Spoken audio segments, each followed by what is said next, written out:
Now, Chinese tourists are now the biggest spenders in the world when they travel. This is from the UN, who says that as a country, China spent more than $100 billion last year, leapfrogging over Germany and the US. And it's not just foreign destinations which are benefiting from the surge in spending. In 2011, there were more than 2 billion domestic trips within China. And it's the country's rural villagers who are reaping some of those financial rewards. With me now is anthropologist and filmmaker Jenny Cho, who's combined both of these skills that she has to do a film and also a PhD on the growth of rural tourism in China. Jenny, thank you for being with us. How have some of these villages been transformed by tourism? Well, I think that the first thing to realize is that the major transformation has been in the way that people, the rural villagers themselves, think about the opportunities that they have for the future. So in terms of income generation, what kind of work they can do, whether or not they need or want to leave the village to work in the city or find jobs elsewhere.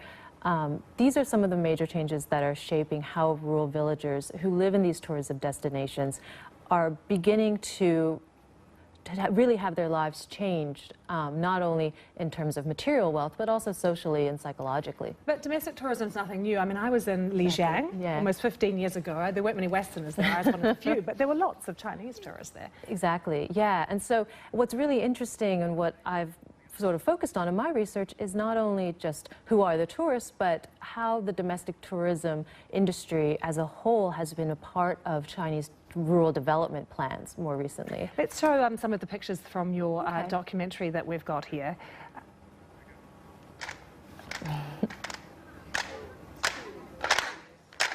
And tell us about this, Jenny. There's a woman preparing, obviously, for tourists to arrive with some kind of ceremony here. But I think one of the questions that a lot of people would ask is, is tourism protecting culture or in some ways exploiting it? Right, yeah, and that's, that's the double-edged sword of tourism, and particularly cultural tourism and ethnic tourism, two places that are, should we say, less economically developed. I mean, in this village, what you're seeing, the images of, yes, absolutely. These women, and the men as well, but the women really are practicing cultural dances. And I think that is something that I really try to emphasize in both my film and my research, my writing, etc., is this idea that tourism is something that people have to do when they live in the villages. It's not just something that happens when a tourist shows up, but in fact, village residents are very concerned with learning the right dances, being able to perform them well, and being able to do a good job at providing a tourist experience for whoever comes, whether they're domestic or foreign tourists. And there is a lot of government attention to rural development through tourism.